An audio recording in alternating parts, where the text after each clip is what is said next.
ഇതൊരു Hyundai ക്രെറ്റയുടെ TPMS വാൽവാണ്. ഇത് tyre മാറിയപ്പോഴത്തേക്ക് valve damage ആയിട്ട് റീപ്ലേസ് ചെയ്യാൻ വന്നതാണ്.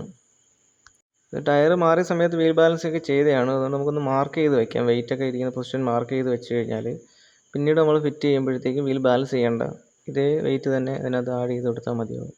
അപ്പോൾ ടയർ ഇളക്കുന്നതിന് മുമ്പ് നമുക്ക് വെയിറ്റ് റിമൂവ് ചെയ്യേണ്ടതുണ്ട്. പിന്നീട് നമുക്കിത് ആഡ് ചെയ്യാം.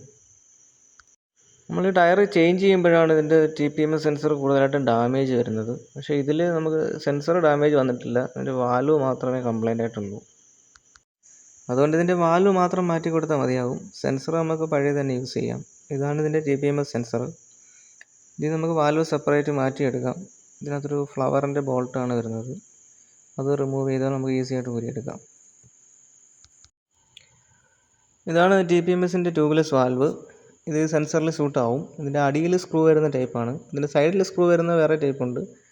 അത് മഹീന്ദ്ര വണ്ടികൾക്കൊക്കെയാണ് കൂടുതലായിട്ട് കാണാറുള്ളത്. നമ്മൾ ആദ്യം വാൽവ് ഫിറ്റ് ചെയ്തിട്ട് പിന്നെ അടിയിൽ സെൻസർ സ്ക്രൂ ചെയ്യുകയാണ് ചെയ്യുന്നത്.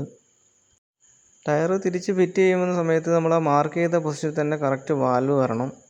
എങ്കിൽ അതിൻ്റെ വീൽ ബാലൻസിങ് കറക്റ്റ് ആവും. അതുപോലെ നമുക്ക് വെയിറ്റ് നമ്മൾ റിമൂവ് ചെയ്ത വെയിറ്റ് ആഡ് ചെയ്ത് കൊടുക്കേണ്ട കാര്യമുണ്ട്. ടോട്ടൽ 35 ഗ്രാം ആയിരുന്നു ഇവിടെ. 25 + 10 അങ്ങനെയാണ് ബാലൻസ് ചെയ്ത് വെച്ചിരുന്നത്. അപ്പോൾ അതുപോലെ തന്നെ നമ്മൾ ബാലൻസ് ചെയ്തിട്ടുണ്ട്. ഫിറ്റ് ചെയ്ത് ലീക്കൊന്നും ഇല്ലെന്ന് ഉറപ്പ് വരുത്തിയിട്ടുണ്ട്. ഓക്കെ.